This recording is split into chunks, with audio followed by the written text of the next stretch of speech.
Minnesota, and consultant to the Center of Ethics or for Ethics and Human Rights at the American Nurses Association. And currently serves as the co-chair for the 2025 Code of Ethics Revision Project with over 45 nurse participants from many roles and settings.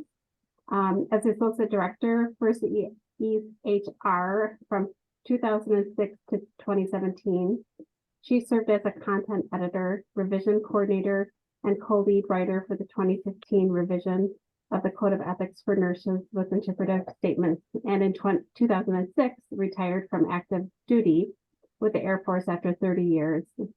She was an ethics consultant to the Air Force Surgeon General from 1998 until 2006 and provides formal and informal ethics education across the U.S. and abroad. Her educational preparation includes the University of Minnesota for her BS and PhD, Loma Linda University for her MSN, and Ball State University for an MA in counseling psychology. All right.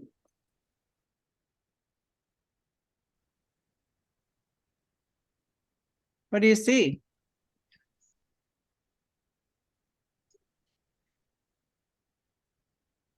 It says you started sharing, but we aren't seeing it yet. It says my screen share is loading. Okay. But I need to move the pictures here.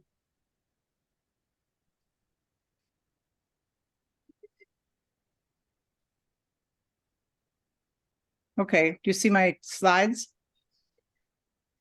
Not yet. I can't. You can see them or not?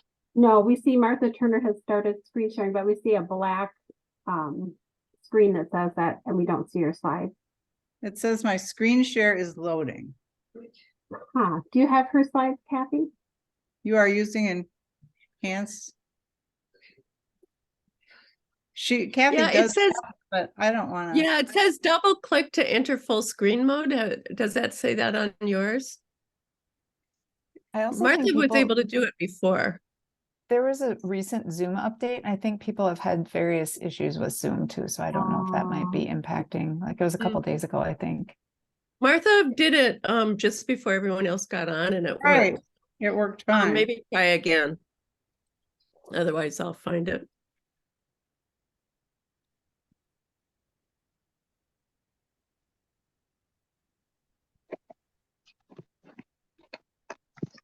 There. Yeah. Yay, that worked. Does that look like a speech you want to hear? It does. You want me to Yes. fire? All right. Well, as she mentioned, I'm Martha Turner, probably the oldest nurse around. Been in ethics for a lot of years, been in nursing over 50 years now. And so a lot of the history that I'll talk about tonight, I actually lived through. So I see Christy's picture. Curious. I guess that's okay. You can tell if you're paying attention, Christy. Yeah, that's a lot of All pressure. right. But I want to move it off my slide so I can read my slide. There we go. We're going to review the history, structure of the code, and context of the code. Now, this is all because it will help you to understand what this revision process is all about. So we'll talk about the purpose and process of the code revision, and then identify opportunities for you all to help with this, because I can see that you're about to raise your hand saying, I want to help, I want to help.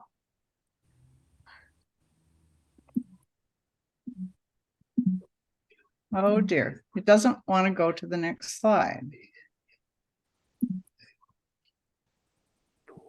I'm trying.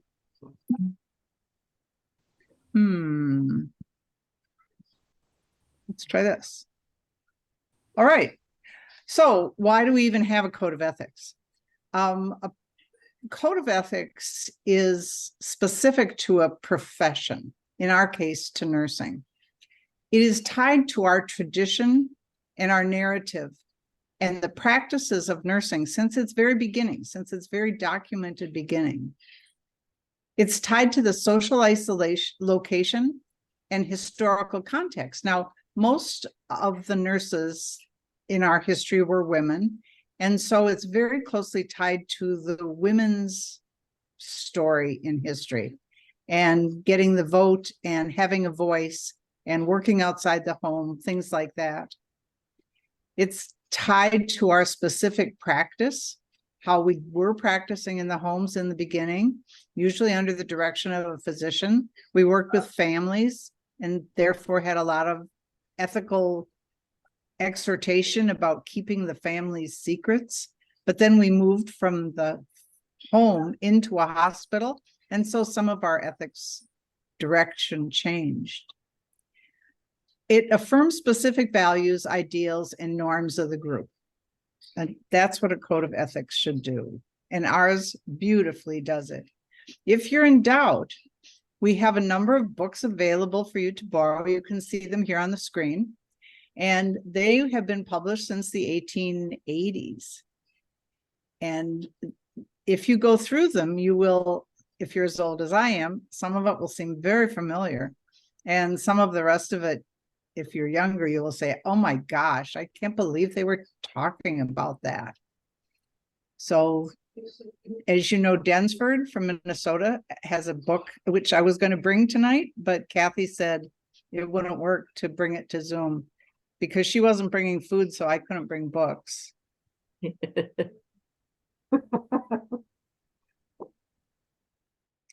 So nursing ethics from the beginning was virtue-based.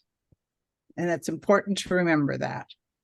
There's a ethicist out of Georgetown, Pellegrino, who many of you studied, and he writes about virtue-based ethics. And my dissertation was based on virtue-based behaviors of nurses in the field.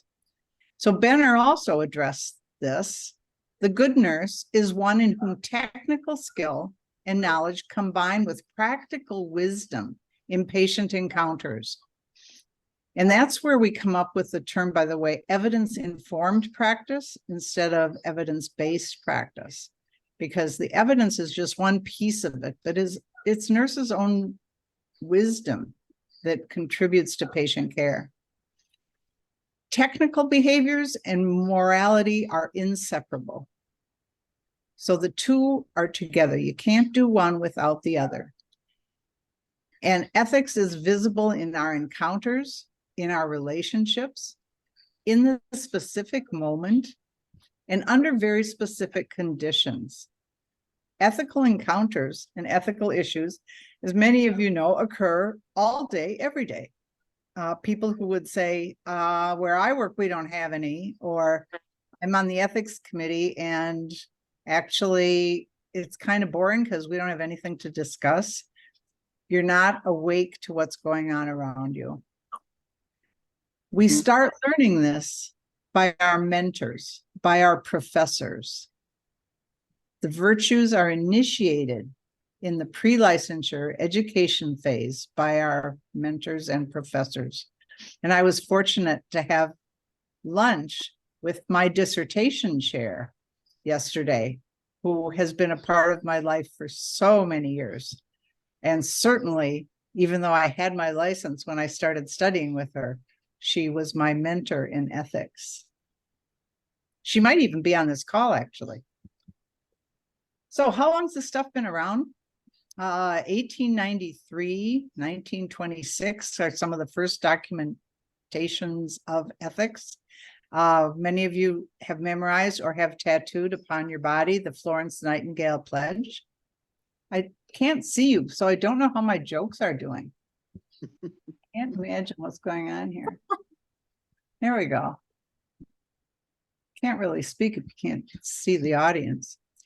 American Journal of Nursing. Remember that?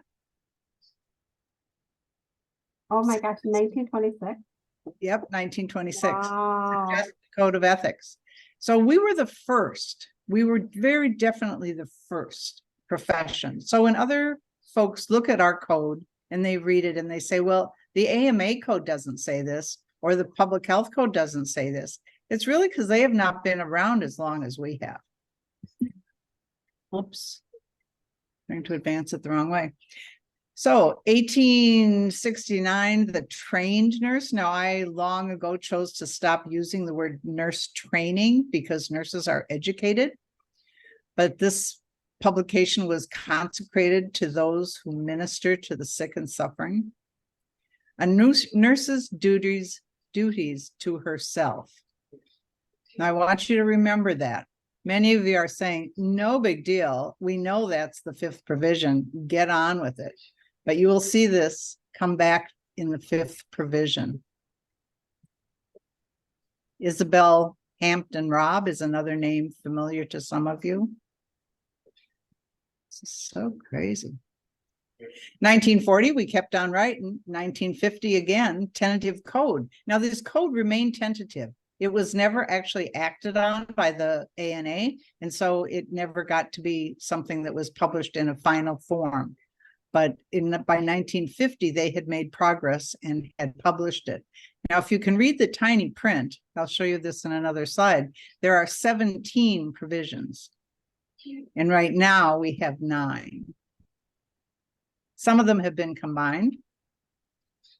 Here are the 17 again. 1960 and 68, we had the 17 adapted in 1950 and revised in 1960. Now, many of you can remember how these things happened back in the day. It was written on paper. It was circled with red pen. It was mailed back and forth from ANA, which was not in DC at the time, but in Kansas, Kathy? Is that where ANA used to be? It was in Kansas. It was in New York City before it was in Kansas. Okay. So it might have, it's probably in Kansas by then, Kansas City. The U.S. Postal Service had a big role in helping us get a code of ethics. Ah, you recognize this. We got fancy after a while and printed it on shiny paper that wouldn't get destroyed so easily, and it was distributed. So here's the code from 85 and the code as printed in 2001.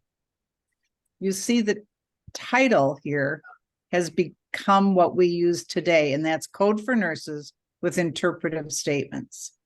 And that is the title we use today, partially because there is much more information that we need to share than what can fit in a provision. The provisions would be pages long, and that's not what a provision is for. Nursing ethics, as you will find it in the code, is relational. It's been relational for over 160 years. So you see that the top, I'm pointing like I'm in a classroom with a blackboard. Nursing ethics is relationally structured. That's the ethics of nursing. The moral duties of the nurse are specified within the structure of these relationships. So the code, which represents nursing ethics, is also relationally structured. And so you don't find a provision on abuse or a provision on death and dying or a provision on pain management. Issues are addressed within these relational structures, and issues have never become provisions.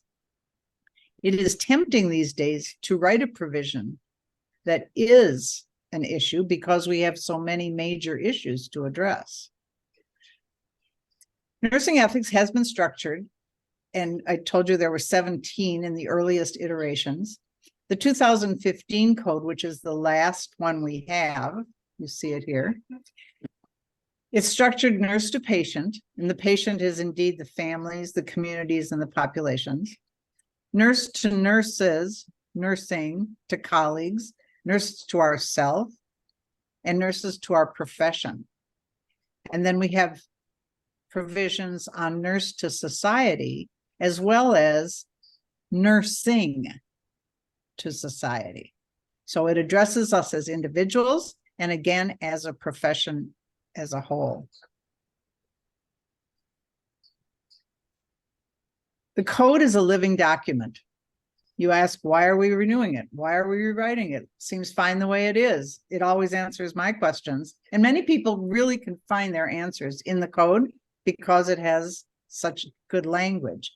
However, It's a living document, and so we have to update it about every 10 years. So here you see the blue and what is that? Blue and white cover. I don't know what cover they'll choose for us this time. There it is. So how did we do this in 2015?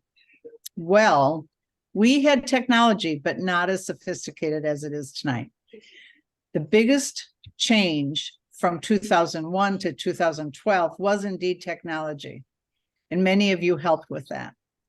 Initially, we put 123 questionnaire online, and it was publicized for nurses in all the states to have the opportunity to participate in this survey, and 2,783 people responded.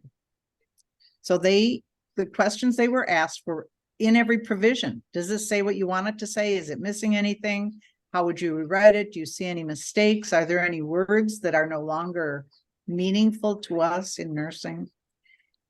After we collected all those answers, we did a qualitative analysis. And again, my dissertation advisor helped me learn how to do this and master this ability to do a qualitative analysis.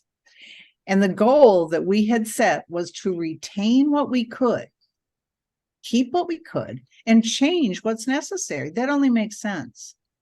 So we didn't trash it and start over. The term patient for that revision included the individual, the family, the group, the community, and the population. There was a new preface that had a much broader context and an introduction which had a narrower context. A glossary was added also to help with the words that people don't use every day, but are still an important part of ethics discussion and ethics dialogue. The things that we added or augmented a bit: research, evidence-informed practice. I've talked about that already. Nursing leadership. People said it's important. Nurses are leaders. Nurses are leaders. We've got to make that clear. So you will see that throughout. MAID. Anybody know what that is? I can't see you raising your hands. Medical aid in dying. So that was quite an issue of the day, and we addressed that very clearly. Advocacy, errors. What do you do when there's an error? When you make an error, when one of your colleagues makes an error, how do you respond? How should the facility respond? Interprofessional work and collaboration, moral distress, incivility, and bullying. Unfortunately, we had to add that. That was not one of the high points of my life then, because it breaks my heart to know that that's something that we have to respond to. Nurses' voice in social justice and health policy. The social determinants of health were printed everywhere so people could see them and use them and recognize how they were influencing the health of our communities. Ethical practice environments. What does it mean when you go to work and you're afraid to be there, or you hate being there, or you're tired of being there? And genetics, of course.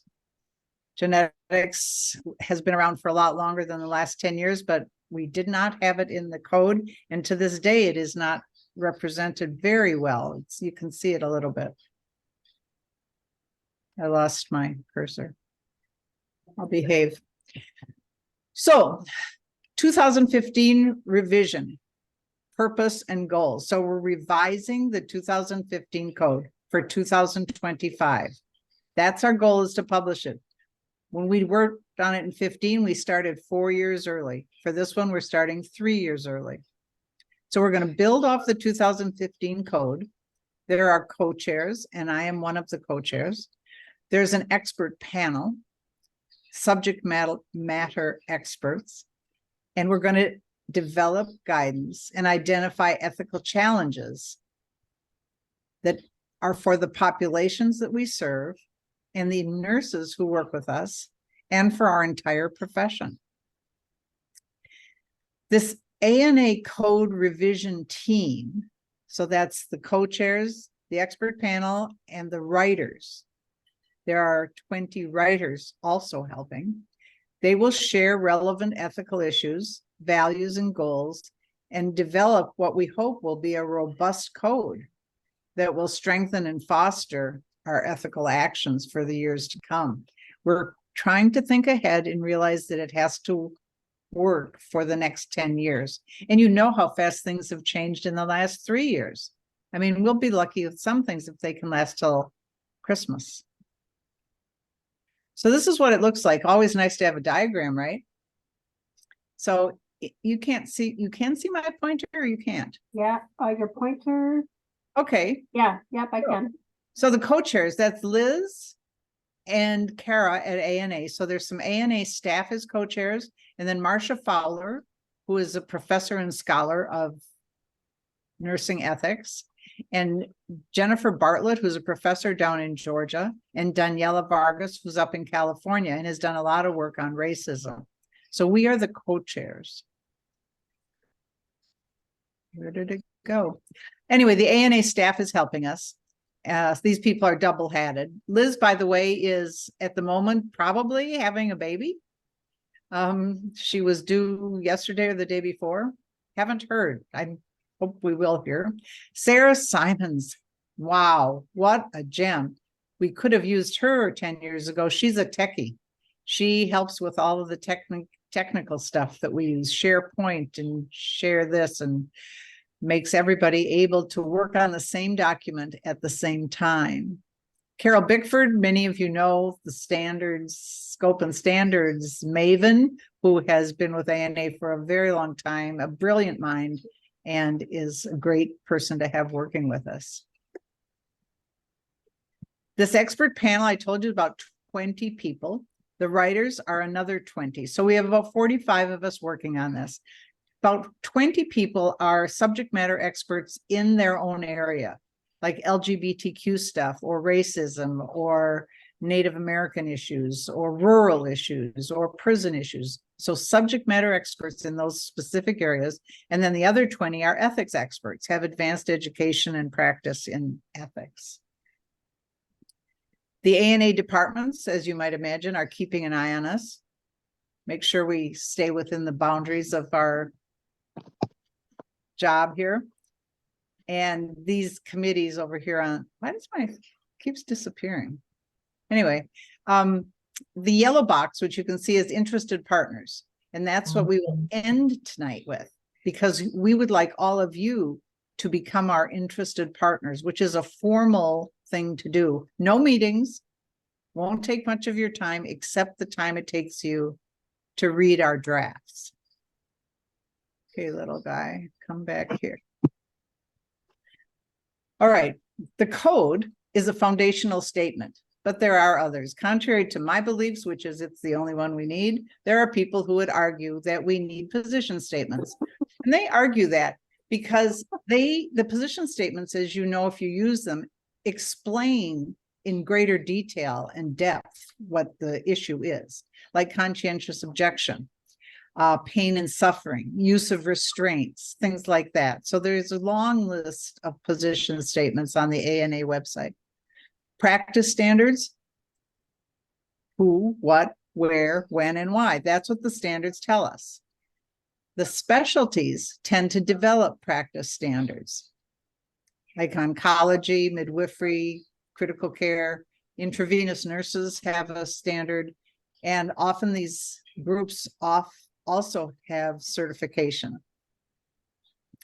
Ethics textbooks expand and explain elements of the code in great detail, and much to our chagrin, we found that many people who publish the textbook publish the code of ethics in the back as an appendix, which was really quite legitimate, being it's a copyright product. But luckily the word's getting out. The code has been available to everyone online, free, since the time it was written. Problem is, it's not easy to print it. And if you really want something on paper, you have to buy it. So Martha, just so I understand, your team is not responsible for the position statements, right? I think you said we are not. Yes, that's true. We are not responsible for them. We're just responsible for the code. I was just wanting to acknowledge that we're not the only game in town, which is how I see it, actually. So we have white papers, and some of you have helped to write white papers on different parts of nursing problems that come up. After Katrina, we wrote a white paper on nursing in situations, I can't remember the title of it, but to address the problems that the nurses had in Katrina with the hospitals that were under such devastating situations. So funny. So we go till 9:30, right, Kath?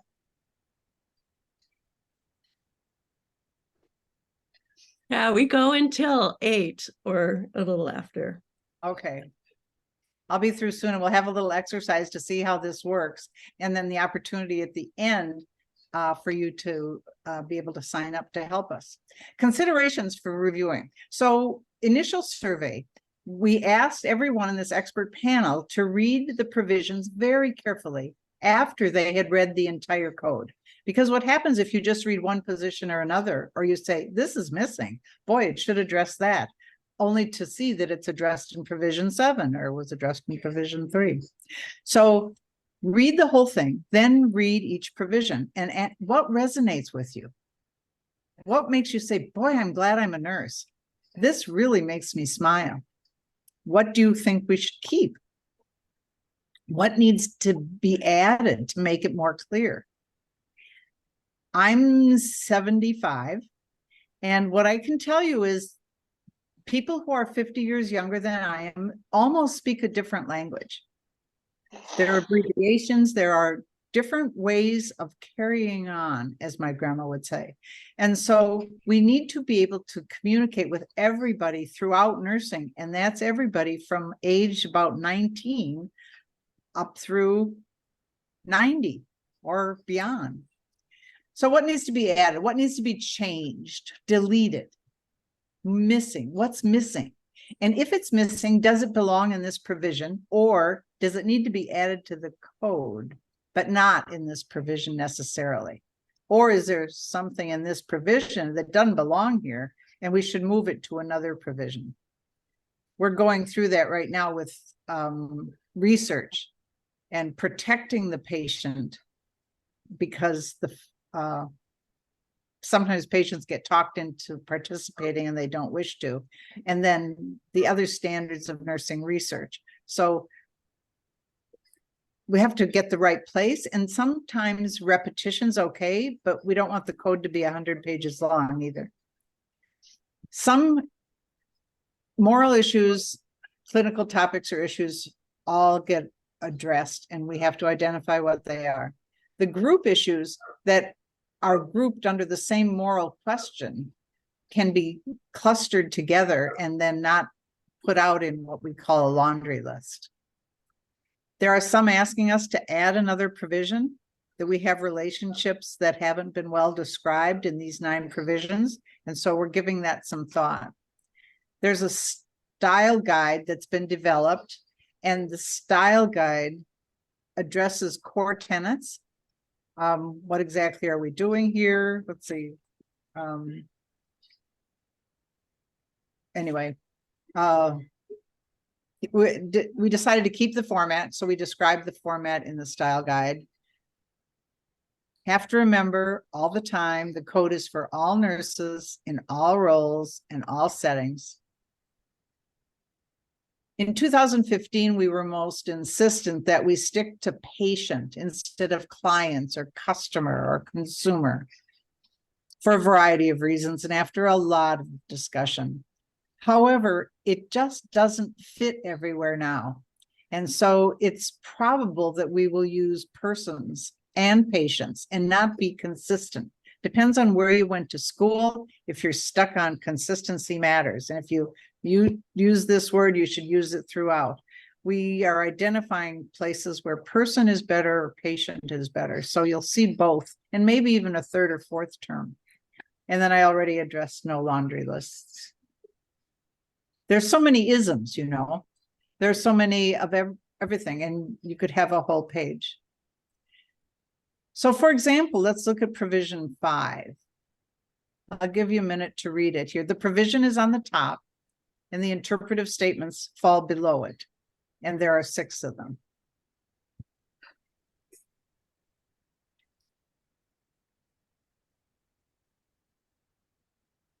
We have our same duties to self.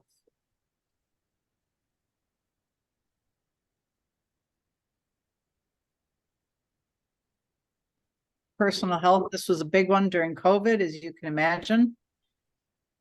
We have the right to be safe at work.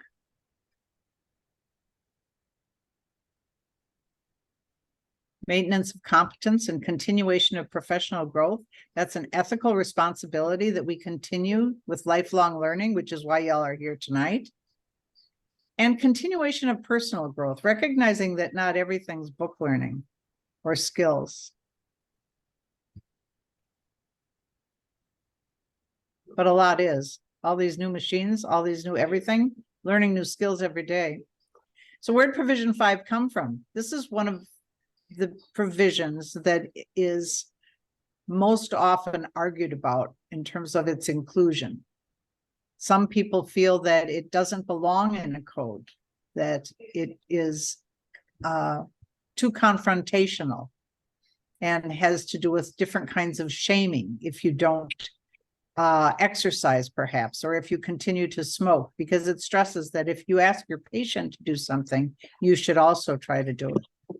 So this has been in the nursing ethics literature, however, from the 1870s. So that's a while. Marcia Fowler, if I didn't mention this before, a lot of this work was uncovered by Marcia in preparation for her book, which will be coming out in December, I think. Extensive literature on duties to self. One of the classes of relationship.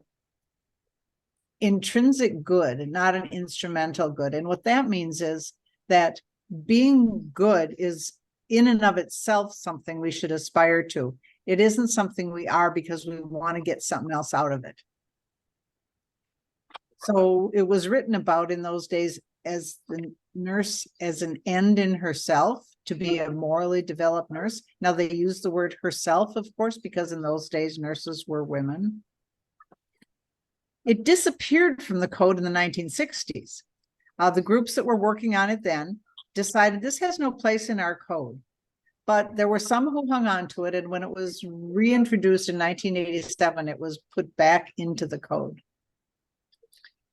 So the structure of duties to self, remember it has the 6 interpretive statements. It is much easier to teach in a room with a blackboard, I might add. You have those 6, and the internal structure and the order of those is very important. So it's not just random. It's important that they are ordered in that way. So let's take a moment, because we have a moment. It's only 35. What resonates with you in provision 5? Now, can you see it, or is the little box over it? You can see it all right? Okay. The nurse owes the same duties to self as to others, including the responsibility to promote health and safety, preserve wholeness of character and integrity, maintain your competence, continue personal and professional growth. Now, an example of this was when we had the ethics in basket at ANA, and someone wrote in and said, I'm a nurse and I've developed a margarita mix with organic lime, and I would like to sell it as being developed by a nurse, so it's healthy. And you just add 2 to 4 ounces of alcohol, and boy, do you have a wonderful margarita developed by a nurse. And so what do you think happened with that? We gave it some thought because there's a lot going on there. But to use your reputation as a nurse to advocate drinking alcohol was seen to be lacking in wholeness of character. And so it was agreed that she could, why is it doing that? It could make the margarita mix and sell it any way she liked, just don't put the "you're a nurse" on it. So take a moment. You can't talk to each other because you're all in a million separate places. So think about it yourselves. What resonates with this care of self?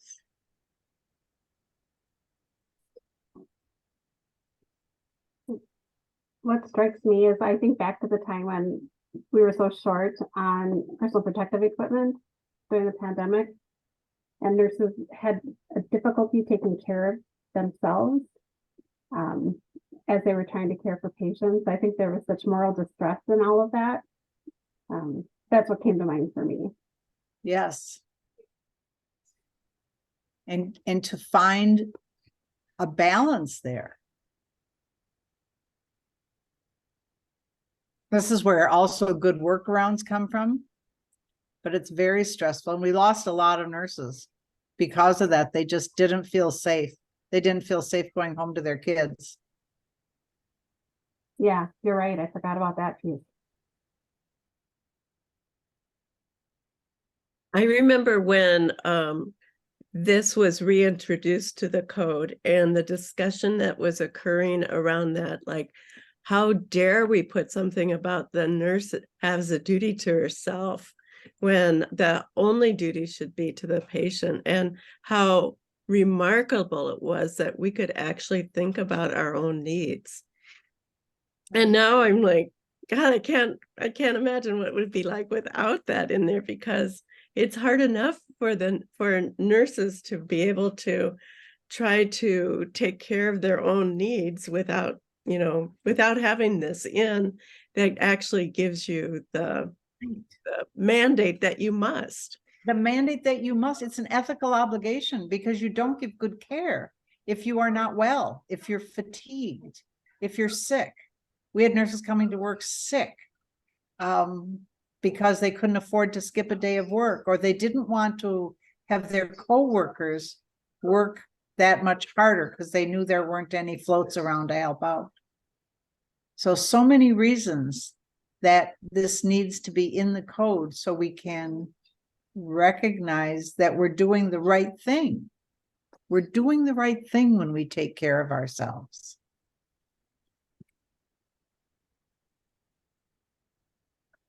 Anybody else out there?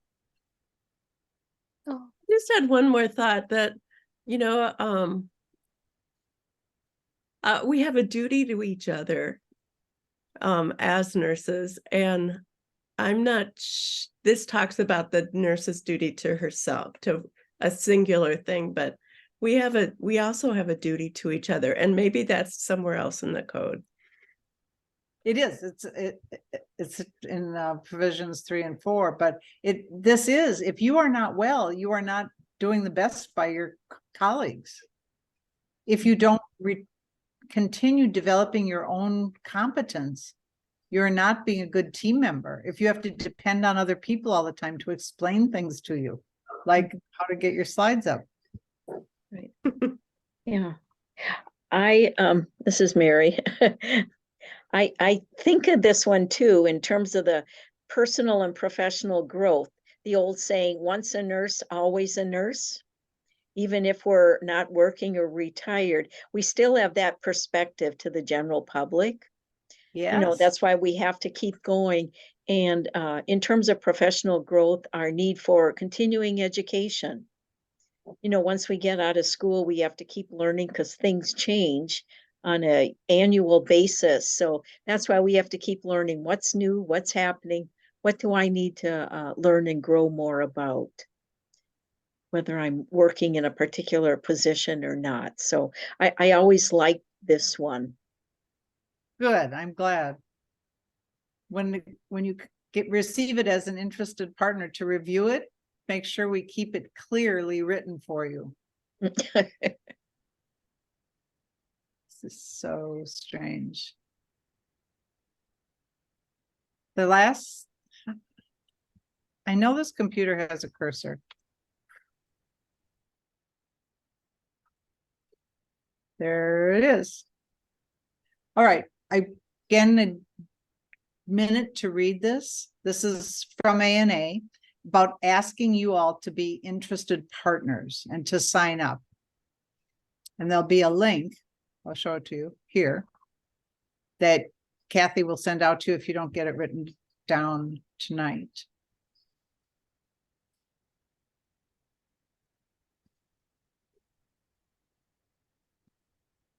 It's more or less stuff I just said. The code's a foundational document.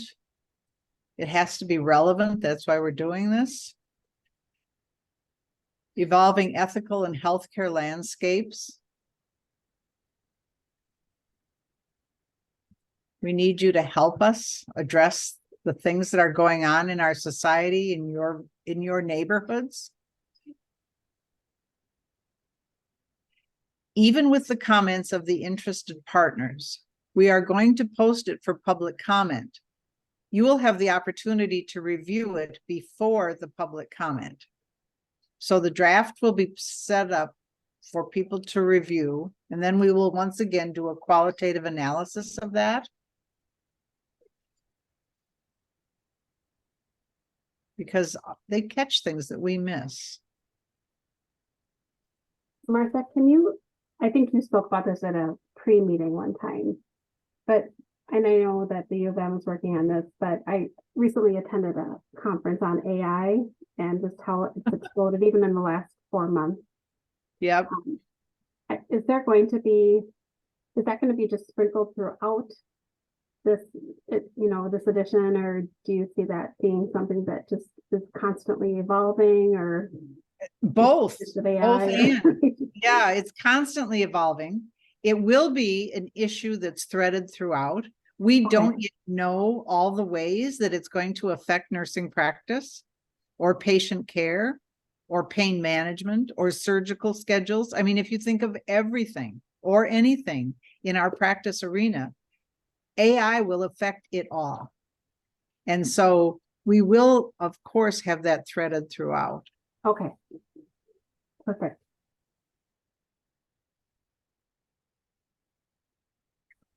So you've gotten a choice to read this. Timely feedback. There won't be any. We'll send it out to you. If you don't send it back, nobody's going to be knocking on your door.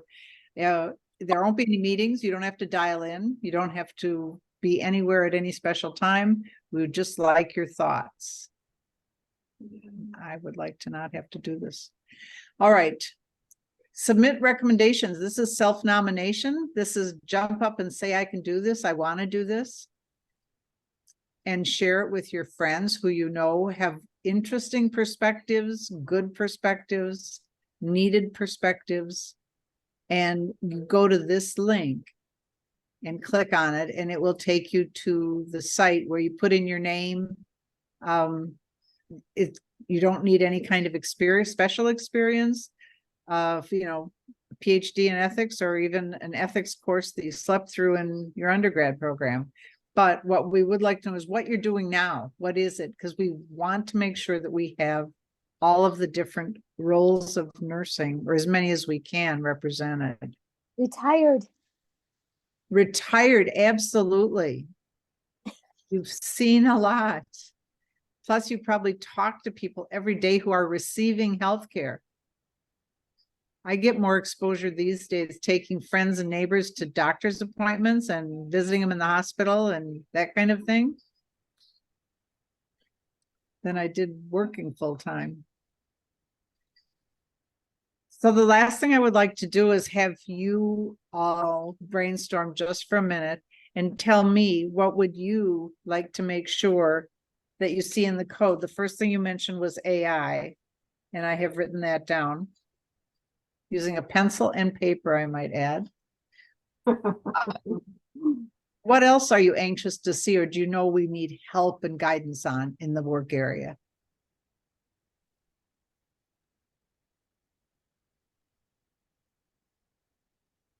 We have racism covered as being has been identified as something that needs to be threaded throughout. We have the LGBTQ community with representatives. And maybe this falls under AI, Martha, but in the work that I do, just the digital health landscape has exploded. And there's a lot of copycat nurse titles out there. And so I'm doing my due diligence, kind of looking over what they say and do, but I just think we have to practice some pretty careful. Can you say that again, the first part? So I work with employers and I sit on the Vendor Innovation Council. So I see a lot of the digital health products that are on the market and jobs that nurses would have otherwise done as, nurse case managers, I think some of these venture capitalists are trying to recreate using coaches that they train in 4 weeks. And so I just think, I'm not sure the best way to put that. Well, I've got those words down, and so Okay. we'll see if we figure it can, out. yeah, we'll try. Okay. Celeste, do you have your hand up? Yeah, I'm sure it addresses this in some form, but I was just wondering about specifically in nursing education, cheating in nursing education, which I don't know how it's addressed, but I would like it kind of explicitly addressed in some version or another. Yes. We tried, it's in 2015 a little bit, but it's not as evident as it needs to be. And that's one of the things that you can help us with is I see it's there, but boy, it needs to be stronger. This doesn't quite get it. So cheating and certainly with computers writing papers for students. I had one professor tell me a couple of weeks ago that she has the students use AI to write their papers, but then they need to critique and correct and corroborate everything that's in the paper. And that's sort of a backwards way of doing it. Anybody else got something they want to make sure we cover? This is Christy.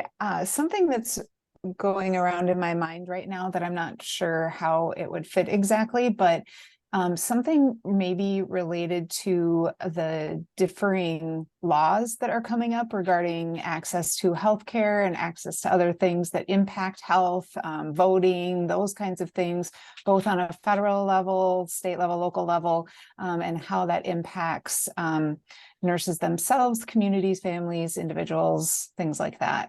So I know you talked about position statements, white papers, those things, but some way to address that. We can put a line or two in the code, certainly, and that's very important, has been brought up because it's in the code sort of now, where it says if there's a law, we'll follow it, but it's in the context of our scope of practice. Right. And so that's what you're talking about. It's way beyond that. We're talking, just because things are differing for a nurse practicing elsewhere, where maybe someone else is coming to from a different state, and how are we going, how do nurses address that from that point of view? Yeah.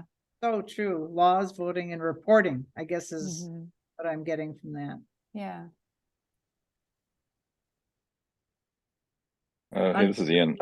That's actually been a pretty hot topic. Sorry, I joined late, Martha. I missed half it, but the issue, we've really struggled with that, the EAB, with that language in the code, considering that some of our laws violate the nursing code of ethics. And so that's, I know, something that's on the minds. I know Denisha Jenkins and I and Jess wrote a paper recently about mandated reporting and laws that seem to violate our code of ethics. So I'm not sure how it's going to get addressed, but. Can you send that paper to Kathy so that she can send it out with the minutes from this meeting? Yeah, it's sure. A very good article. Right.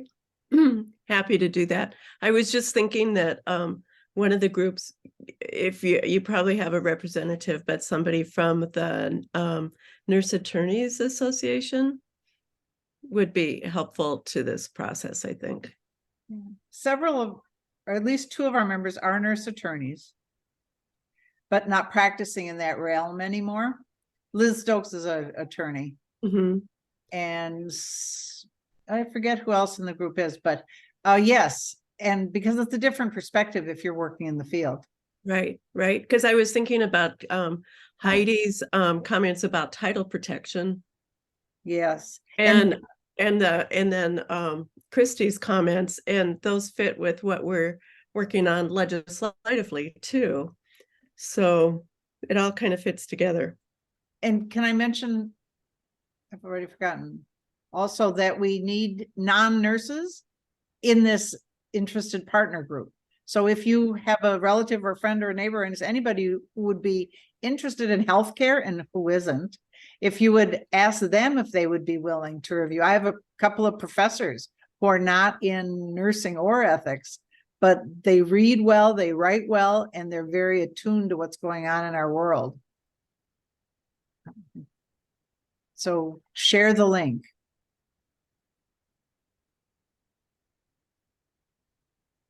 Lawyers, religious, church people, ministers of all denominations. We would also like to read it because some of what we write at times is in conflict with what some religious denominations or traditions prefer or support. And the same thing with different cultural practices at the end of life, for instance. There are many different things going on, and we want to be inclusive. We're practicing the Jedi principle, which I absolutely love: justice, equity, diversity, and inclusion. I couldn't remember it well without the J in front, but justice, social justice issues have been with us as long as there have been Jesuits around, for one thing. It's past time, and many in our group, and Ian's closer to this, I think, than I am. Many in our group are much closer to this than I am with the issues of social justice and people being turned away from care and people not having the right documentation, so not being entitled to care. So we need to fix all that with the code, so we know what's the right thing to do. We can't make it go away. We can't make it stop, but at least nurses will have a firm ground to stand on. About bias. Bias, did you say? Yes. Yes. We are trying hard to identify that and make it clear. If there is bias, address it and not deny that there is any bias. That's the worst thing you can do, is say, nope, we're not biased. We don't have anybody in this group with any biases. Everybody's got them, and we need to identify them, bring them up front, and address them. Anything else to say about that? I don't see your name.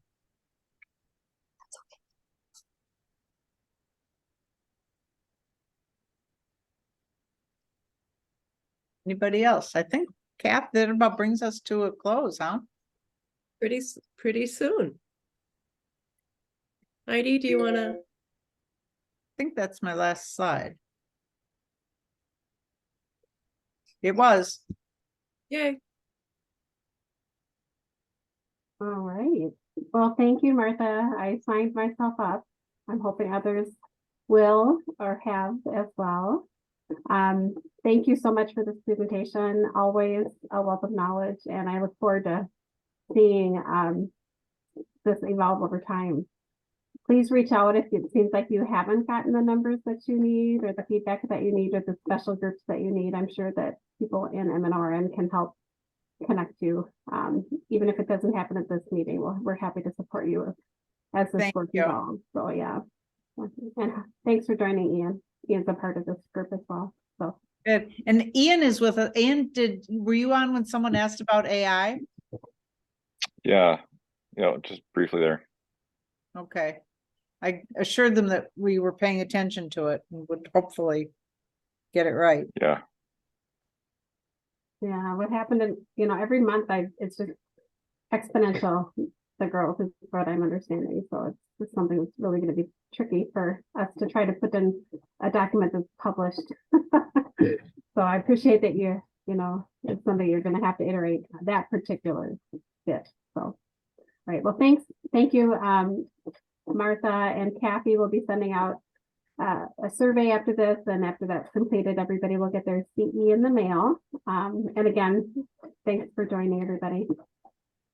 Bye. Goodbye. Thank you, everyone.